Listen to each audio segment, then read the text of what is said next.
Ukraine की जो deputy foreign minister हैं वो इंडिया के दौरे के ऊपर हैं और उन्होंने ये कहा है कि हम कोई नहीं होते कि भारत को जो है वो इंटरप्ट करें फॉरेन पॉलिसी के अंदर। वो ख़ुद बेहतर मतलब तमाम चीज़ों को पूरी दुनिया के अंदर बड़ा अच्छे तरीके से मैनेज कर रहा है। किस हद तक एग्री करते हैं आप इस बात से? सर इस बात से हम इसलिए एग्री करते हैं कि वो तो पूरे ग्रुप में शामिल हो चुका है। अच्छा। और दूसरी बात ये कि वो भारत का हमारा क्या मुकाबला रह गया है, उसके रिजर्व देखें हम कहाँ खड़े हैं, हम तो बांग्लादेश से भी पीछे चले गए। How do you see India importing energy from Russia? I mean, look, we are not in the position of instructing India in their economic ties with other countries. We only think that it's crucial to diversify all of the resources, not only energy but also military resources. जय हिंद दोस्तों, Pakistan breaking news channel में आप सभी का हार्दिक स्वागत। Ukraine की deputy foreign minister Bharat के दौरे पे है, जहां पर वो भारत के सभी उच्च लेवल के मिनिस्टरों से बात करेगी और वो उनसे रिक्वेस्ट भी करेगी कि वो मध्यस्थर कर रशियन यूक्रेन वॉर बंद कर दे।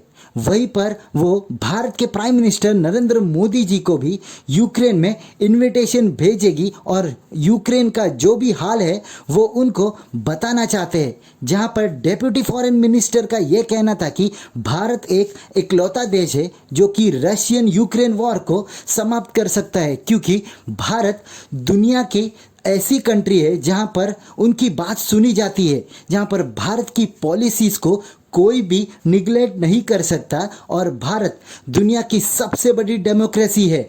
और आने वाले दिनों में आप देख सकते हो कि भारत सुपर पावर बनने के राह पर भी चल बसा है और यही कारण है कि यूक्रेन को भारत से बहुत सारी आस लगाए बैठे हैं कि भारत मध्यस्थर कर रशियन यूक्रेन वॉर बंद कर देगा। जहां पर उनको मीडिया द्वारा एक प्रश्न पूछा गया कि उनका स्टांस क्या है जब भारत रशियन ऑयल खरीदता है, तो उन्होंने कहा कि यूक्रेन अब उस पोजीशन में नहीं है कि वो भारत को डिक्टेट कर सके कि उनकी पॉलिसीज़ क्या होनी चाहिए, पर वो ये आशा लगाकर बैठी है कि भारत रशिया और यूक्रेन के बीच में मध्यस्थर कर वॉर को ख़त्म करने में सबसे बड़ा स्टांस लेगा।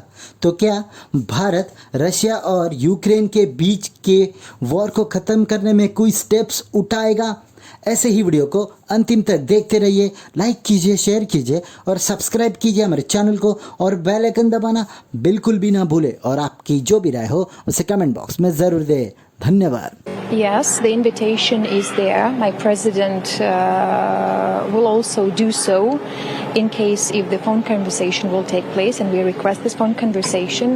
I think that India as a global player really is a Vishwaguru of the world, and this is what we also feel in Ukraine by actually fighting for the values. This is about justice, because the war that we have is not about NATO, it's not about the United States, it's about justice, because Russia has been questioning the very existence of my country.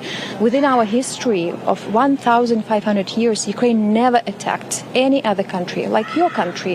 We never has this imperialistic and chauvinistic attitudes towards our neighbors.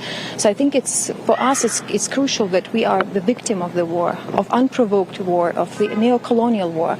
So we also feel that we have this arbitrary by promoting these values of justice, of peace, as your Prime Minister in Samarkand said, that it's not an era of war. I mean, we do support this purely and fully, but unfortunately we have aggressive countries who question the existence of other countries, and then the question of India's involvement as a leader in the global south, as a G20 presidency. I think that we hope that India would be involved and engaged into global issues and challenges, economic challenges, energy challenges, nuclear challenges to a great extent, because the Ukrainian issue is a litmus paper today.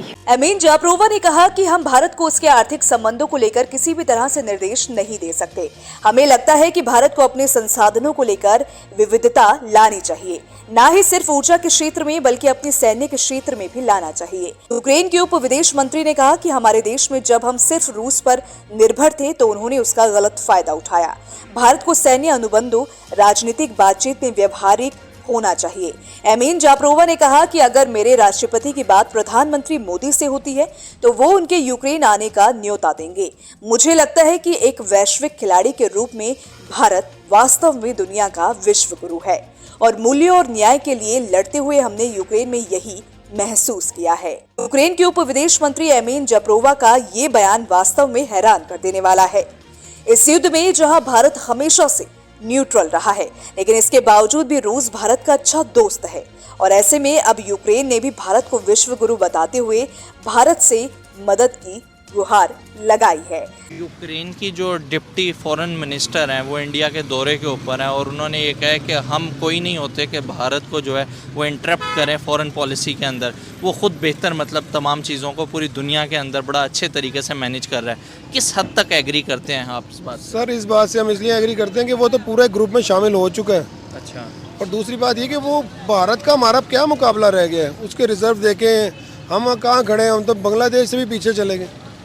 और Ukraine की बात में वो भारत अपनी हर बात बनवा के देखें ना, आज हमारे से कहाँ निकल चुके हैं, उसके रिजर्व देखें, उसके मामला देखें, उसकी खारजा पॉलिसी देखें, इनके काम देख लें। इसमें से कमीशन खा लो, उसमें से कमीशन खा लो, ये कर लो वो कर लो, क्या रह गया? इन्होंने छोड़ा ही कुछ नहीं मुल्क पे, कोई इन पे एतबार नहीं करता। सर ये देखें आज यूक्रेन की तरफ से स्टेटमेंट आई है we are not in a position to interrupt India, और उसके बाद फिर यूएस की तरफ से भी आने वाले टाइम में इस तरह की आएगी और पूरी दुनिया जो है वो मतलब भारत पे डिपेंड कर रही है, लेकिन भारत से अपने मुतालबात नहीं मनवा रही, जबकि पाकिस्तान पे हर कंट्री का प्रेशर है। इसलिए प्रेशर है ना कि ये हर बात को ये इनके पास है क्या जो इन्होंने लेना है और करना है। वो अपने आप पे खड़ा हुआ है, अपनी हर अच्छी बुरी करना चाह रहा है, तो उसकी वहाँ उसके साथ है ना। थर्ड टाइम फिर वो आ जाएगा दोबारा, मोदी थर्ड टाइम फिर दोबारा आ जाएगा। ये देखे ना, ये हमारी अदलिया का हाल देखें। कल फायज ईसा साहब पार्लियामेंट में बैठे थे, जिनका काम फैसले करना है। इन पे किसने ट्रस्ट करना है? IMF वालों के तरले ले लेके ये थक गए बेचारे। अब तो शायद वो शायद अब तो उसको भी हंसी आती होगी, यार ये रोज आ जाते हैं। सर आपको नहीं लगता वहाँ के जो प्राइम मिनिस्टर हैं वो डिलीवर कर रहे हैं तो पब्लिक बार बार लेके आ रही है? तो सर यकीनी बात है, पब्लिक जब ही लेके आती है कि वो पब्लिक के लिए कुछ करते हैं। लेकिन एक आम पाकिस्तानी की अगर बात की जाए तो मतलब नरेंद्र मोदी जो वहाँ के वज़ीर आज़म हैं, बड़ा हेट मतलब पाया जाता है पाकिस्तानियों की नज़र में। क्या वजह क्या लगती है आपको? तो सर ये नरेंद्र मोदी शायद ये उससे पूरे नरेंद्र मोदी हैं जो हमारे हुक्मरान हैं। अच्छा। क्योंकि उसकी वजह ये है कि इन्होंने आवाम के लिए किया गया है। ये देखें ना, गंदा आटा खिला रहे हैं। अभी इसके आफ्टर इफेक्ट देखिएगा जो अभी होने वाले हैं। रमज़ान पैकेज जो है उधर 50% तक ऑफ दिया जा रहा है मुसलमानों को, और आज भी यहाँ का मुसलमान कह रहा है कि वहाँ का मुसलमान परेशान है।